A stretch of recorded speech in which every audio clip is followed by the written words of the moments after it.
좋은 찬양 기뻐 허명하실 줄로 믿습니다. 할렐루야, 할렐루야. 우리 모두는 기쁨의 삶을 살기를 원합니다. 이 땅을 살아가는 어느 누구도 슬퍼하며 염려하며 근심하며 눈물 흘리며 고통 속에 신음하며 사는 것을 원하지는 않습니다.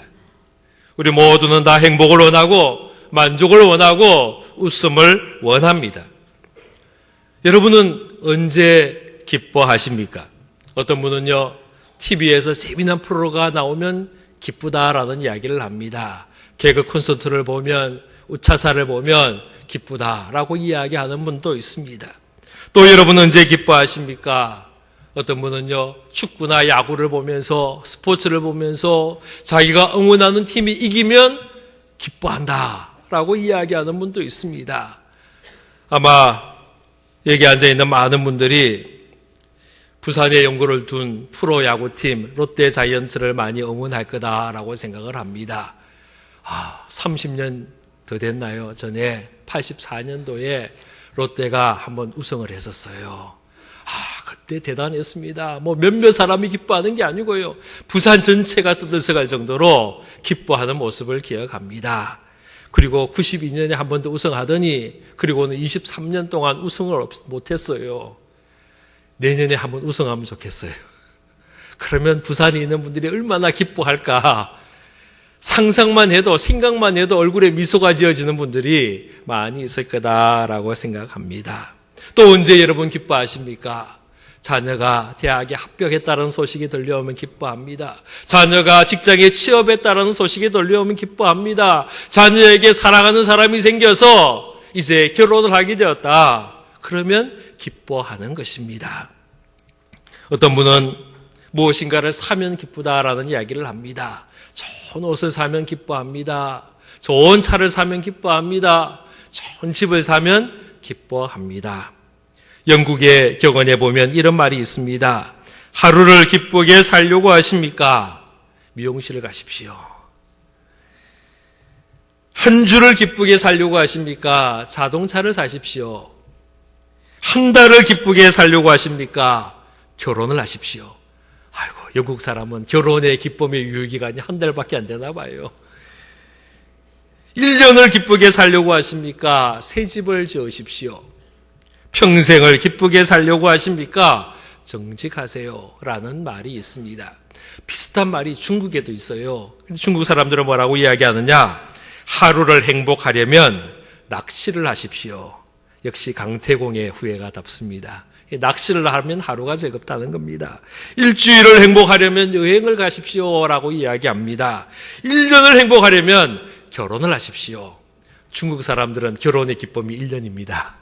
영국 사람보다 훨씬 낫다라는 생각이 듭니다. 평생을 행복하려면 남을 행복하게 하십시오. 라는 말이 있습니다. 사람마다, 나라마다, 문화마다 각각 다른 기쁨, 다른 행복의 조건을 제시를 합니다. 오늘 예배에 참석한 우리 모든 성도들은 어떠한 기쁨의 조건을 가지고 있습니까? 어디에서 기쁨을 찾고 있습니까? 누구를 통하여 기쁨을 얻고자 하십니까? 오늘이 대림절 세 번째 주일인데 이 대림절 세 번째 주일의 주제가 바로 기쁨입니다. 그래서 오늘 기쁨에 대한 이야기를 함께 나누려고 합니다. 오늘 우리가 누가복음 1장 말씀을 읽었는데 이 말씀 속에 마리아의 기쁨의 고백이 들어 있습니다. 처녀 마리아가 하루는 천사로부터 아들을 낳을 것이라는 예고를 받았습니다. 그 다음에 이 마리아가 어디를 찾아갔느냐? 자기의 친척되는 엘리사벳을 찾아갑니다. 이 엘리사벳이 누구냐? 세례 요한의 어머니예요. 아직 세례 요한이 태어나기 전이었습니다. 예수님도 태어나기 전이었습니다. 마리아가 천사로부터 아들을 낳는다라는 소식을 듣자마자 찾아간 것이 이 엘리사벳입니다. 아마도 엘리사벳이 나이가 많음에도 불구하고 자녀를 갖게 되었다라는 하나님의 은혜로 자녀를 얻게 되었다라는 소식을 듣고 찾아간 것 같습니다. 그리고 만나 대화하는 가운데 이 마리아의 마음에 기쁨이 넘쳐나기 시작합니다. 그가 가슴 벅찬 그 기쁨을 가지고 하나님을 찬양하고 노래한 것이 오늘의 말씀입니다. 46절에서 48절 말씀 보면 마리아가 이르되 내 영혼이 주를 찬양하며 내 마음이 하나님 내 구주를 기뻐하였음은 그의 여종의 비천함을 돌보셨음이라. 보라, 이제 후로는 만세에 나를 복이 있다 일컬으리로다. 그는 하나님 앞에 기쁘다라고 지금 고백을 합니다.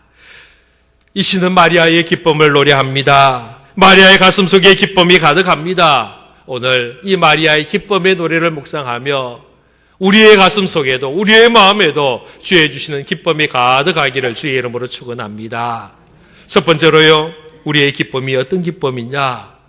은혜 받은 자의 기쁨. 은혜 받은 자가 누리는 그 기쁨이 우리 가운데 있어야 합니다. 누가복음 1장 28절 말씀해 보면 천사 가브리엘이 나사렛이라는 동네에서 마리아를 만났습니다. 그때 천사가 하는 말이 은혜를 받은 자여 평안할지어다 주께서 너와 함께 하신다 라고 말씀하였습니다.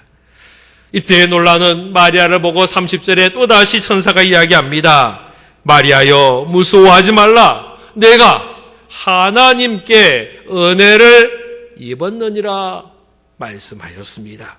천사 가브리엘은 마리아에게 두 차례나 그가 하나님 앞에 은혜를 받았다, 은혜를 입었다라고 선포하고 있는 것입니다. 지금 마리아가 예수님을 잉태하게 된 것, 그래서 예수의 어머니가 된 것, 하나님의 은혜라는 거예요. 우리는 이 본문을 읽으면서 또 천사의 그 잉태 고지를 들으면서 그래, 하나님의 은혜지, 야, 참 좋겠다라는 생각을 아마 다 가질 겁니다. 그러나 그 당시 그 천사로부터 아기를 잉태한다라는 그 소식을 들은 마리아의 마음은요, 가슴이 철렁 내려앉는 거예요. 왜 그러냐? 마리아는 아직 결혼하기 전이었습니다. 처녀였습니다. 결혼을 약속한 남자는 있었습니다. 그러나 아직 결혼하기 전이었습니다.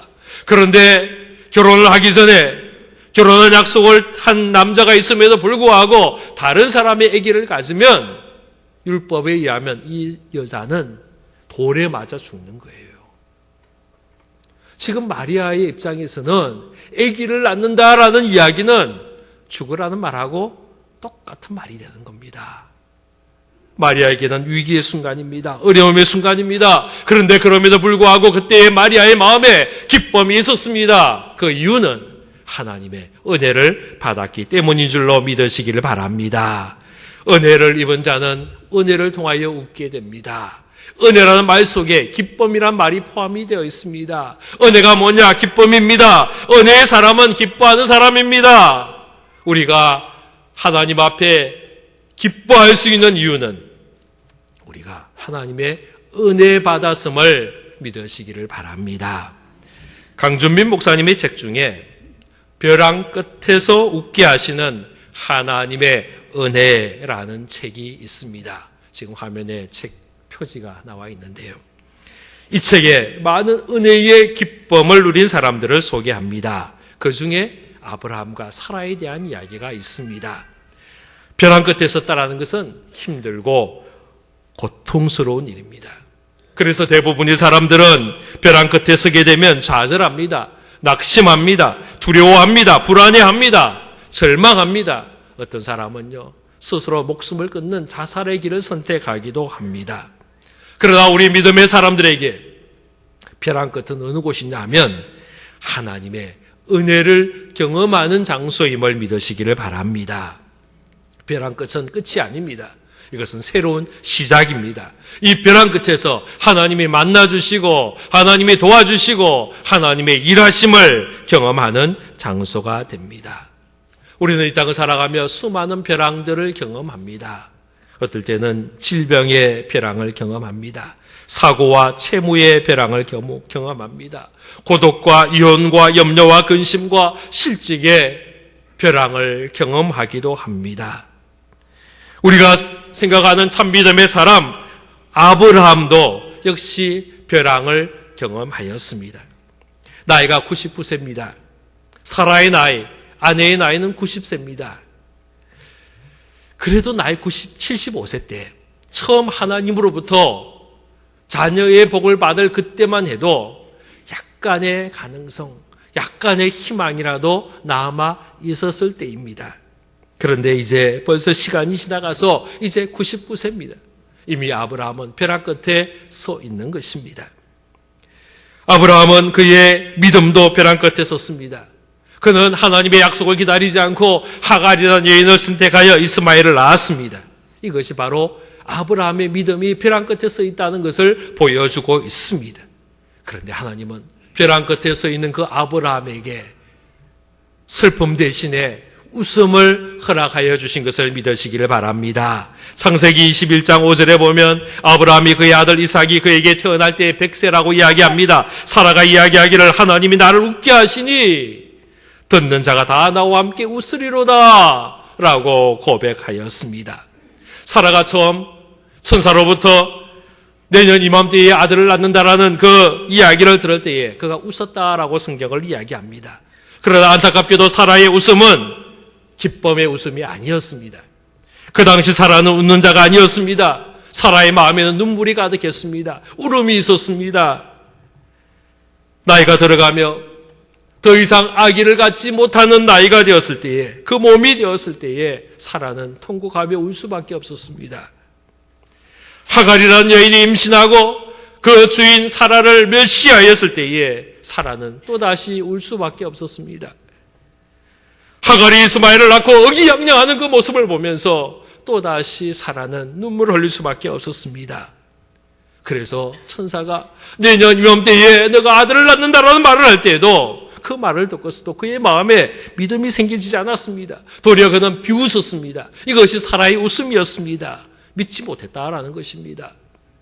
그런데 하나님은 벼랑 끝에 서 있던 그 사라를 웃게 하였습니다. 절망의 때에 모든 것이 다 끝났다라고 생각할 그때에 하나님은 그 가정에 아들 이삭을 주셨습니다. 이 이삭의 이름의 뜻이 뭐냐? 바로 웃음이에요. 웃는다라는 겁니다.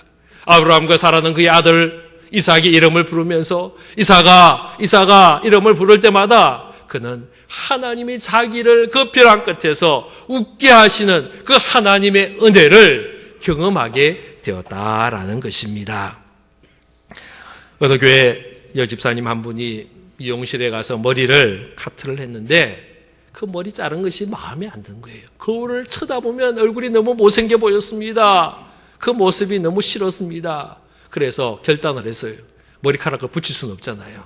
그래서 이 머리가 다시 정상적으로 자라갈 때까지 집 밖을 안 나가리라. 사람들을 만나지 않으리라. 다짐을 하는 그 순간에 전화가 왔어요. 교회 목사님에게 전화가 온 겁니다. 목사님이 뭐라고 하느냐? 이번 주일부터 예배 안내 좀 쓰세요. 아니 지금 머리가 엉망이 되어가지고 지금 집 밖도 안 나가고 사람도 안 만나려고 굳게 다짐하는 그 순간에 목사님이 예배 안내 쓰라는 거예요. 모든 사람들 들어올 때마다 인사하고 맞이하라는 겁니다. 큰일 났잖아요. 그 집사님이 순간 그런 생각이 들었답니다. 아이고 목사님 차라리 주차 안내를 시키면 날씨 핑계대고 모자로도 쓰고 나갈 텐데 이 교회 앞에서 모자도 못 쓰고 그냥 이 엉망이 된 머리카락을 가지고 써야 되는데 이거 어떻게 해야 됩니까? 난 절대로 못해요. 안 돼요. 할 수 없어요. 그 마음이 드는 순간에 마음 깊숙한 곳에서 하나님의 말씀이 생각이 나더라는 겁니다. 시편 37편 4절 말씀에 여호와를 기뻐하라. 저가 내 마음의 소원을 이루어 주시리로다 라는 말씀이 생각이 나는 거예요. 여호와를 기뻐하라 그랬는데 내가 지금 이 모습이 하나님의 기쁨이 아닌 것 같아라는 생각이 들었습니다. 내가 머리카락 때문에 슬퍼하고 우울할 필요가 없어. 목사님 말씀대로 예배 안내서 해야지 하는 마음이 생기더라는 거예요. 그래서 그 주일날 억지가 아니고 마지못해서가 아니라 기쁜 마음으로 교인들 앞에서 빵긋빵긋 웃으면서 안내를 했다는 거예요. 여러분 그 모습 우리 하나님이 보실 때 얼마나 예쁘고 얼마나 아름다웠을까 생각이 됩니다. 바로 이것이 은혜 받은 자의 모습입니다. 우리가 가지는 기쁨은요 세상이 주는 기쁨이 아닙니다. 은혜 받음을 통하여 주시는 하나님의 기쁨인 줄로 믿으시기를 바랍니다. 우리가 어떠한 형편에 있든지 어떠한 사정에 있든지 어떠한 환경 속에 있다 할지든지 혹 우리가 벼랑 끝에 서 있는 위기의 순간에 있다 할지라도 우리 하나님은 우리를 붙들어 주시고 우리를 위로하여 주시고 우리를 도우시는 좋으신 하나님임을 여러분 믿으시고 그 은혜 속에서 기뻐하는 우리 모두가 되기를 주의 이름으로 축원합니다. 두 번째 우리의 기쁨은 하나님의 능력을 경험한 자가 누리는 기쁨입니다. 오늘 우리가 읽었던 말씀에 보면 마리아는 그의 기쁨을 선포하면서 하나님의 능력으로 내가 기뻐한다라고 이야기합니다. 49절 말씀 보십시오. 너가신 이가 큰 일을 내게 행하셨으니 그 이름이 거룩하시다라고 선포했습니다. 하나님에 대해서 소개하기를 능하신 하나님이다. 큰 일을 내게 행하셨다라고 이야기하였습니다. 51절 보십시오. 그의 팔로 힘을 보이사 마음의 생각이 교만한 자를 흩으셨다 말씀합니다. 하나님의 팔은 힘 있는 팔이고 능력의 팔이다라고 선포하는 겁니다. 54절 말씀 보십시오. 그 종 이스라엘을 도우사 긍휼히 계시고 기억하신다 말씀합니다. 하나님은 우리를 도우신 하나님, 우리와 함께 하시는 하나님, 우리에게 능력을 행하신 하나님인 줄로 믿으시기를 바랍니다. 하나님은 그의 백성들에게 하나님의 능력을 경험하게 하십니다. 이스라엘 백성들이 광야길을 걸어갈 때에 힘들고 어려울 때에 그들은 하나님의 능력을 경험하였습니다. 어려움이 있을 때마다 도우시는 하나님, 홍해가 있을 때마다, 먹을 것이 없을 때마다, 반석이 가로막힐 때마다, 마실 물이 없을 때마다, 전쟁이 일어날 때마다 언제나 그들과 함께 하시고 그들을 도우시던 그 놀라운 하나님의 능력을 경험함을 통하여 이스라엘 백성들은 절망 속에서 다시 일어나고 용기를 내고 일어나고 그 거친 광야길을 헤치고 앞으로 나아가게 되는 것입니다. 우리도 마찬가지입니다. 우리가 하나님의 능력을 경험해야 합니다. 그래야 우리는 이 땅을 승리하며 살 수 있습니다. 문제는 우리가 하나님의 능력을 잘 경험하지 못하고 살아간다라는 것이 우리의 문제입니다. 지난번에 우리 필리핀에서 사역하던 김바울 선교사께서 왔을 때에 제게 이런 이야기를 했습니다. 목사님, 지금 필리핀에는요, 선교지에는요, 날마다 신비롭고 놀라운 일들이 일어납니다. 집회 때마다 병에서 고침받는 일은요, 흔한 일입니다. 수많은 기적들이 지금도 계속해서 일어납니다. 라는 이야기를 하였습니다. 제가 그 이야기를 듣는 순간에 우리 교회 성도들 가운데 아픈 분들 다 필리핀으로 보내야겠다. 필리핀뿐 아니라 수많은 선교지에서 지금도 계속해서 기적의 역사들이 일어납니다. 머리에 손만 얹어도 병이 달아나고요, 떠나가고요. 다리를 저는 자들이 뻘떡 일어나서 뛰고 걷는 역사들이 지금도 계속해서 곳곳에서 일어나고 있습니다. 한 가지 의문점이 있지 않아요? 왜 이런 일들이 선교지에만 일어날까? 왜 지금 이곳 한국교회에서는 일어나지 않느냐라는 것입니다. 능력이 있는 분들이 다 선교사로 헌신하여 선교사로 나갔기 때문일까요? 아니면 하나님께서 선교사님들만 사랑하셔서 그곳에만 능력을 베푸시기 때문일까요? 그렇지는 않으실 것입니다. 이유는 저는 그렇게 생각합니다. 우리 도시 현대인들이 가진 특징 중에 하나인 너무 계산이 빠르고 너무 계산이 정확하다는 것 때문에 하나님의 능력을 경험하고 있지 않느냐라는 것입니다.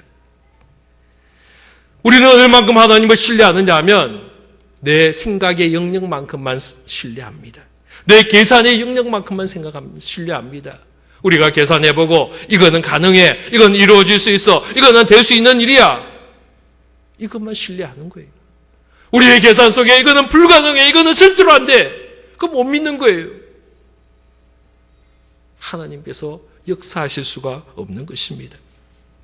성경에 보면 하나님의 능력을 경험한 사람들은 계산적이지 않았습니다. 그들의 믿음은 단순한 믿음이었습니다. 베드로 보십시오. 주님께서 말씀하시기에 내가 깊은 곳에 가서 그물을 내리리이다. 앞뒤 생각하지 않습니다. 계산하지 않습니다. 시간, 장소 계산하지 않습니다. 말씀하시기에 내가 나아갑니다. 그리고 가서 그물을 던지는 겁니다. 깊은 밤에, 풍랑이 있는 밤에 예수님께서 무리를 걸어오시는 모습 보면서 예수님, 나도 무리를 걷게 해주십시오. 나 좀 불러주십시오. 오라 그러니까요, 앞뒤 재지 않는 거예요. 그냥 물을 향하여 발을 내딛는 베드로의 모습을 보게 됩니다. 단순한 믿음입니다. 물로 포도주를 만드는 기적의 자리에 역시 그들은 단순한 믿음을 주님께 보여주었습니다. 오병이어의 기적의 순간에도 저들은 계산하지 않았습니다. 한번 생각해 보십시오. 한 어린아이가 가져온 건 물고기 2마리, 보리떡 5개입니다. 다 합쳐봤자 7개밖에 안 되잖아요. 제자들의 숫자는 몇 명입니까? 12명이에요. 하나씩만 나눠줘도 제자들 가운데 5명은요 아무것도 못 가지는 거예요.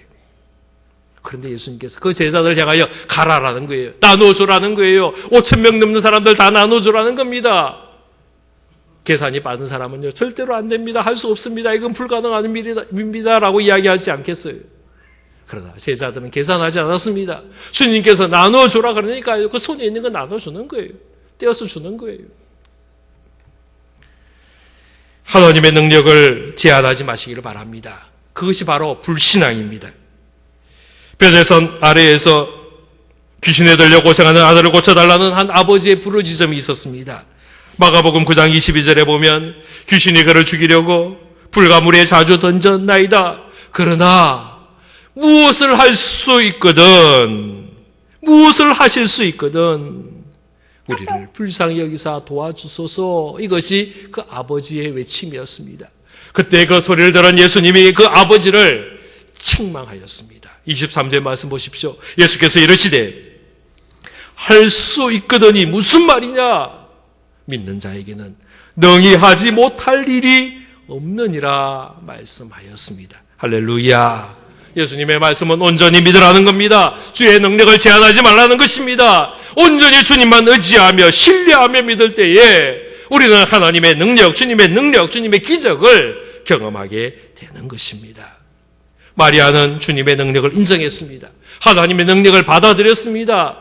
누가복음 1장 37절에 보면 대저 하나님의 모든 말씀은 능하지 못하심이 없느니라는 천사의 말씀에 마리아가 고백합니다.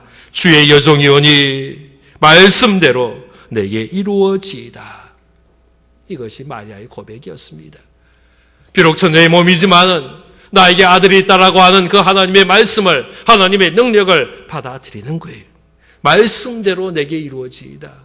내 생각과 내 방법과 내 계산이 아니라 하나님의 말씀대로 내게 이루어 주소서. 이것이 마리아의 고백이었습니다.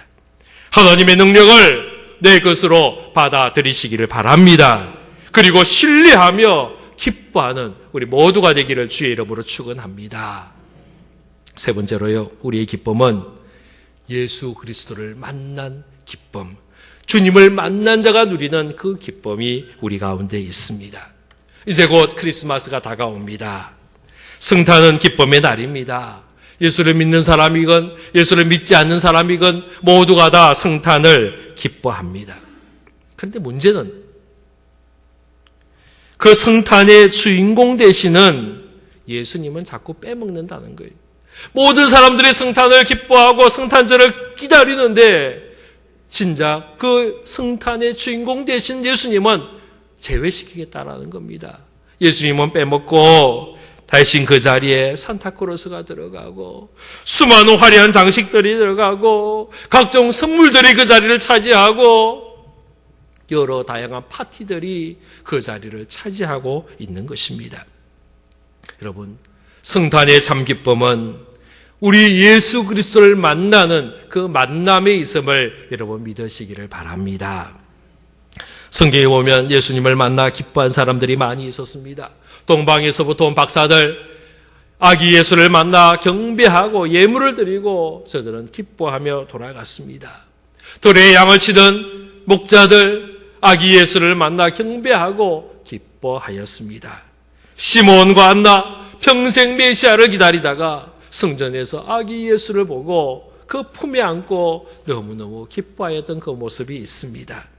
뽕나무, 돌모하고 나무 위에 올라가 주님을 바라보았던 그 삭개오, 예수님을 만나고 예수님을 영접하고 즐거워하며 기뻐하며 주님을 모셨던 그 모습을 우리가 압니다. 수많은 병자들, 수많은 귀신 들린 자들, 예수님을 통하여 고침의 은혜를, 고침의 기쁨을 누렸습니다. 나인성의 가부, 사랑하는 아들을 잃고 그 장례를 치르는 그 슬픔 속에서 예수님을 만나고 그 아들이 다시 살아나는 그 놀라운 기쁨을 함께 누리기도 하였습니다. 저는 그 중에 가장 성탄의 기쁨을 가장 먼저 누린 사람이 저는 마리아다라고 생각합니다. 예수의 어머니로서 예수님을 가장 먼저 만난 사람 중에 한 사람입니다. 그 성탄절날 그 아기 예수를 만나는 그 기쁨을 가장 먼저 누린 사람이 마리아였습니다. 그래서 47절 말씀에 내 마음이 하나님 내 구주를 기뻐하였다라고 고백합니다. 그의 마음에 예수 그리스도를 만나는 기쁨, 주님을 만난 기쁨이 가득하다라는 것입니다. 사랑하는 성도 여러분, 지금 여러분이 누리는 기쁨은 어떠한 기쁨입니까? 지금 여러분은 어떤 기쁨을 원하고 있습니까? 우리가 이 땅에서 얻을 수 있는, 찾을 수 있는 기쁨들이 많이 있을 수 있지만은 반드시 꼭 진짜로 참으로 우리가 누려야 할 기쁨이 있다면 바로 그것은 예수 그리스도와의 우리 주님과의 만남의 기쁨이요, 우리 주님의 능력 주심을 경험하는 기쁨이요, 우리 주님의 은혜 가운데 거하는 기쁨인 줄로 믿으시기를 바랍니다. 이 기쁨이 오늘 예배에 참여하며 하나님 은혜 가운데 거하기를 원하는 우리 모두에게 가득하기를 주의 이름으로 축원합니다. 기도하겠습니다. 아버지 하나님 감사합니다.